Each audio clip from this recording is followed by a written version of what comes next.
guys, it's Megan from Vigilante Vibes, and I am here to tell you another character breakdown. And continuing Marvel Mutants, I want to talk about Sage.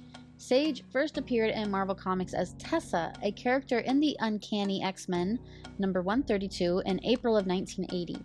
She later became known as Sage in X-Men number 109 in February 2001. So Sage is kind of an odd, interesting character in that essentially for the first 20 years she existed as a character. She was basically a different character than what we had since 2000. This is because there was a huge retcon with her. Before, she was named Tessa, and she was Sebastian Shaw's top lieutenant in the Hellfire Club, and the retcon was that she was actually a double agent and now going by Sage, who was trained and put there by Charles Xavier all the way back in the 60s 05 era of the X-Men. Sage is a mutant with a mind that works like a supercomputer, so she can store tons of information and process it insanely fast. Over the years, she's used her abilities as a spy for both the X-Men and Excalibur, and she's also helped the Exiles fix and protect different realities across the Omniverse.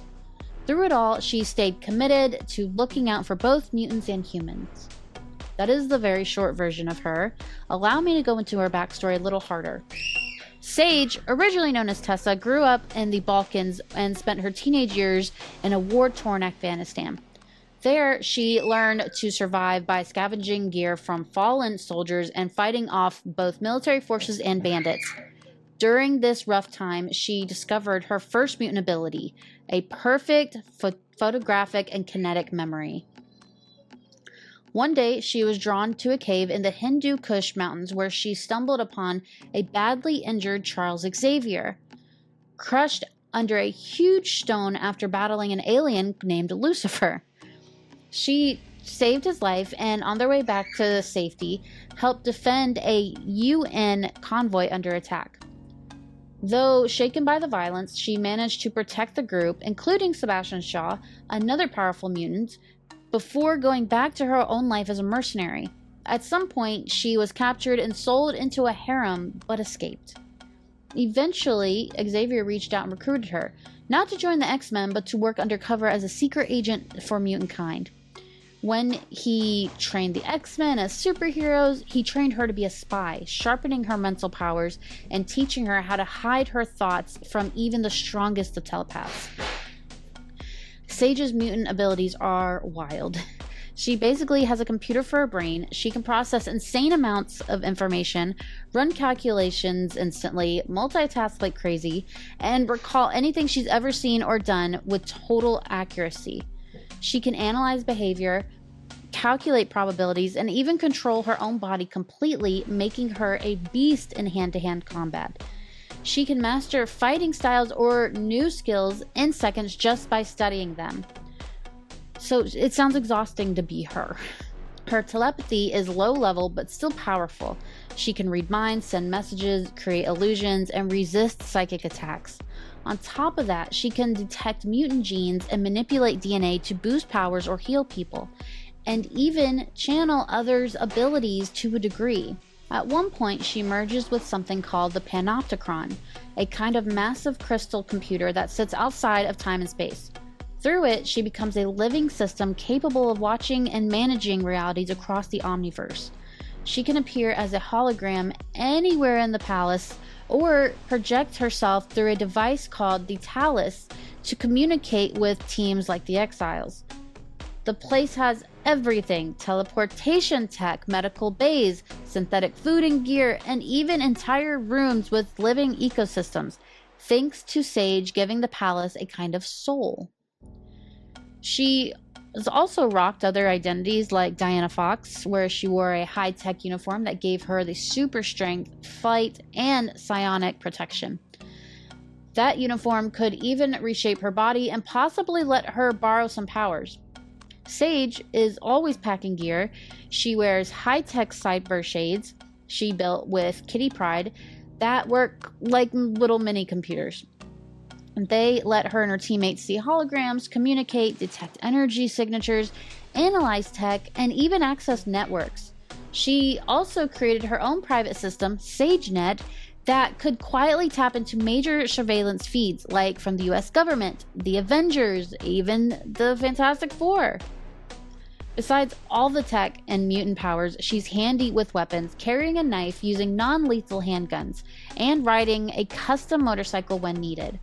Sage has a long and complicated history, especially with a villain named Elias Bogan. He became one of her biggest enemies after losing a bet to her while she was undercover as Tessa in the Hellfire Club. Bogan eventually got his revenge by kidnapping her and branding her face with tattoos.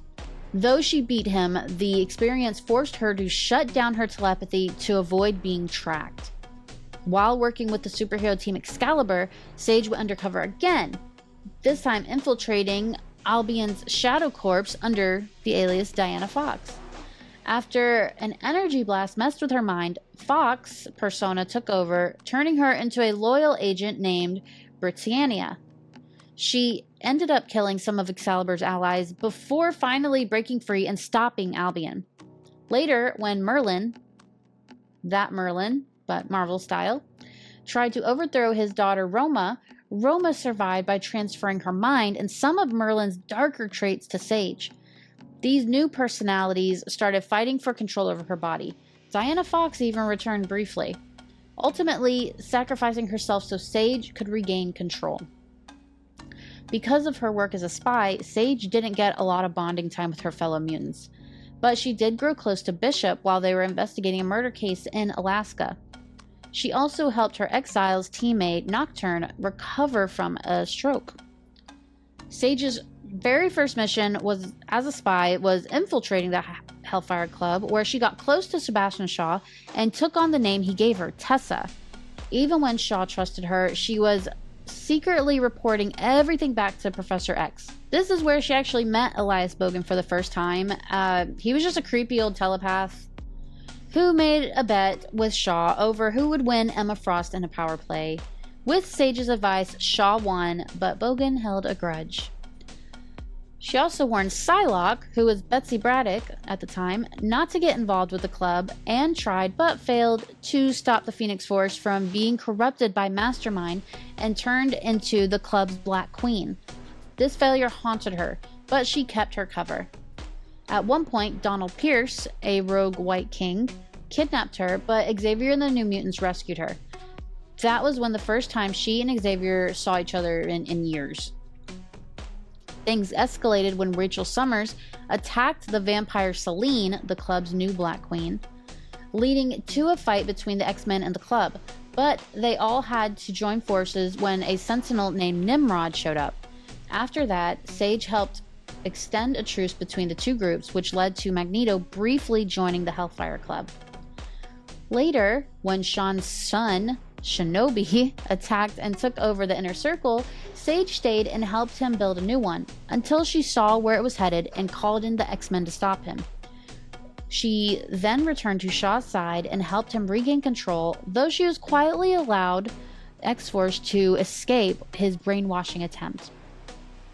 Eventually, Bogan returned, kidnapped Sage, tried to ransom her to Shaw. Shaw refused to pay, but Storm and the X-Men rescued her. That's when Sage cut all ties with Shaw and officially joined the X-Men. Sage and Storm went on to investigate Destiny's prophetic diaries, forming a breakaway team called the Extreme X-Men. During their first mission, Psylocke was killed and Beast was critically injured. Sage saved his life by activating his healing factor, revealing that she could manipulate mutant DNA. From then on, she left her identity as Tessa behind and fully embraced being Sage. Later, when Shaw found out that she had been spying on him all along, he teamed up with Lady Mastermind to trap Sage in endless illusions. She reached out to Heather Cameron, who's Lifeguard, and together they broke free. Sage also helped activate Lifeguard's brother's powers, and both siblings joined the team for a bit. Sage even helped Rogue control all the powers she absorbed over the years, and when they realized Rogue had Destiny's memories, they stopped searching for the diaries. Sage also suggested the team stay separate from the main X-Men, anticipating rising tensions with humans. Sage continued to work closely with Bishop, posing as federal agents and solving mutant-related crimes. In one case, they discovered Bogan had manipulated a young mutant, Jeffrey Garrett, into teleporting people to their deaths. Bogan had possessed the boy and taken control of the danger room, but Storm saved the day again.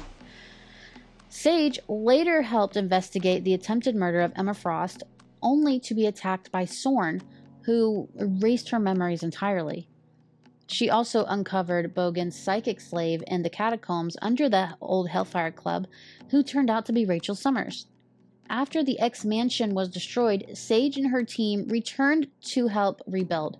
They joined Storm's new Extreme Sanctions Executive, the XSE, a kind of mutant police force. But then Sage was taken over by a version of the Fury, a killer AI, and had to be freed by her teammates.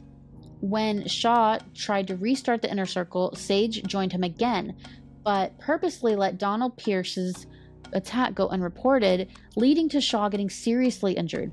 She then left to work with Sunspot, the new Black King. After the events of M-Day left most mutants powerless, Sage joined the new Excalibur team in the UK. She went undercover again as Diana Fox, but her mind got scrambled and Fox took control. As Britannia, she killed several allies before Sage regained control. Later, Sage was seen in human form again, working for an alternate version of Sword as an ambassador. She helped defeat the Exterminators and chose to stay in that reality with her X-Men. She also fought alongside Jean Grey, the Stepford Cuckoos, Psylocke, and others against X-Man, Nate Grey, who had taken over Legion's body, but the entire group was seemingly wiped out. Most recently, she was a part of the new X-Force led by Forge, but that run was discontinued at issue number 10, which is a shame because I felt it did a great job highlighting the characters like Sage, or like Captain Britain, really. As usual, I have comics for you to check out to get to know Sage even more. You can check out Extreme X-Men number 13. That's when Sage augments Rogue's abilities and creates false identities in the invading aliens computer surveillance system. It's fun. It's a good one. Extreme X-Men number 44, Sage's backstory. Uncanny X-Men number 446, Sage is possessed by the Fury. And also check out Benjamin Percy's X-Force. So, with that being said, I hope you enjoyed this breakdown. I hope you will like and subscribe, and I hope you have a marvelous day.